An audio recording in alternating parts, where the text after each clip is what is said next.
This is going to be unbelievable. House Majority Leader Steve Scalise, thank you. You read the headlines, you see all the scuttlebutt in the newspapers. We can barely take what's been happening since January 20th without you gentlemen really and ladies being involved. What do you have in store for us? Well, good morning. Good to be with you. And there's a lot of good things in store. You know, every step of the way since President Trump was sworn in now in his second term, we've been working with him very closely on the things they're doing, you know, clearly with what the DOGE is doing.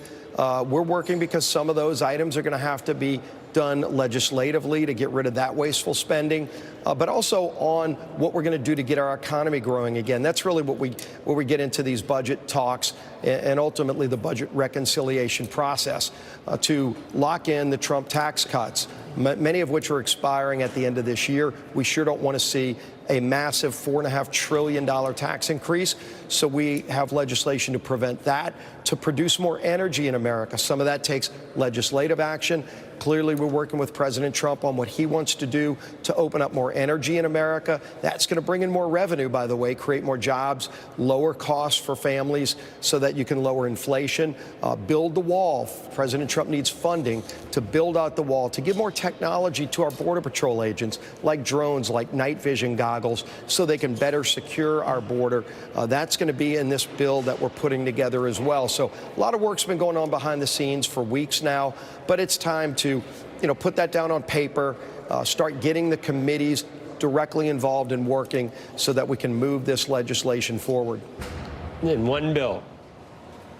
That's what it looks like. Yes, one bill. One bill. That's what it looks like. And in the House, the margin's even narrower than during the first Trump presidency. You lost 22, I think, in that vote, but you're not going to lose anyone. Do you think you'll lose? Everybody's on board at this point? Can you tell? Yeah, and that's what's so different about this year than 2017. You know, you think back, we lost, as you pointed out, 22 Republicans just on the budget before we could even get to the Tax Cuts and Jobs Act, which really revolutionized our country, made our country competitive economically again. Before we could even bring that bill to the floor, we had to pass the budget first, losing 22 Republicans. This time around, we can't lose 2 Republicans. You know, 1, maybe, not even 2. And so we're working very closely with all of our members. As you know, not all of our members see everything the same way. So we're having a lot of meetings with a whole cross-section of members. They're giving a lot of input. You know, they've got their ideas, but ultimately we've got to bring all those ideas together and put it in one bill, and then everybody's got to vote for that one bill. And so we're getting closer. You know, we've narrowed a lot of those differences over the last few weeks, but we still have 1 or 2 final pieces left. And I think we're getting closer on narrowing those as well. Then we can move the bill out of committee. I mean, you want to do a lot that sort of hurt revenue. So I'm imagining there must be big cuts envisioned somewhere, either during the budget process or reconciliation. How is it? 2 trillion, 2.5 trillion? What kind of numbers do you think are feasible? Yeah, those are the things that are being negotiated.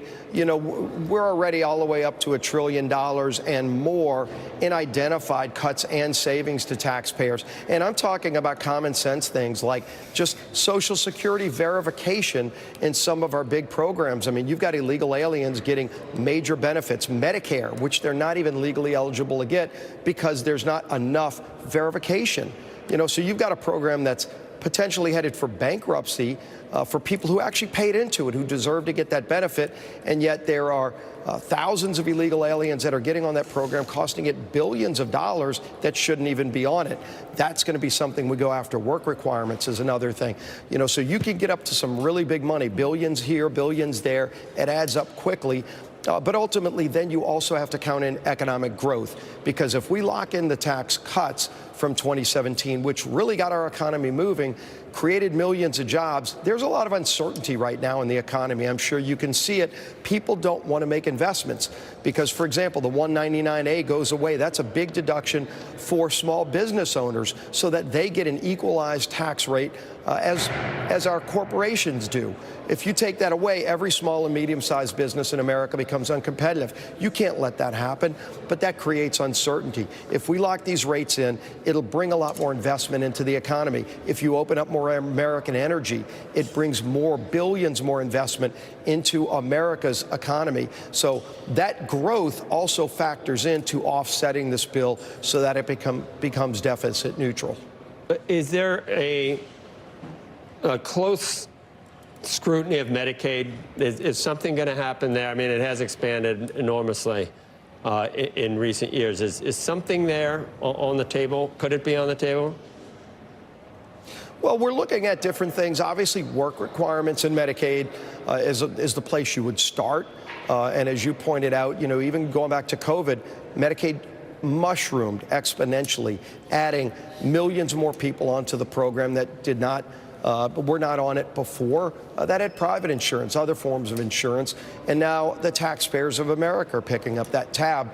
And again, when we're running deficits, to be adding more people onto government programs and taking them off of private sector insurance, it doesn't make a lot of sense. Obviously, that was done when the government was spending trillions of dollars under the Biden-Harris administration, and that drove inflation. That drove a lot of the high costs you pay at the grocery store and other places, and people want us to get that under control. We're working to get that under control. I think it's why people are really excited about what the DOGE is doing to find savings, identifying a lot of this ludicrous spending at so many of these federal agencies that are not working for the American people. Federal workers who aren't even showing up to work, yet getting paid over $100,000 a year, while American citizens have to show up for their job.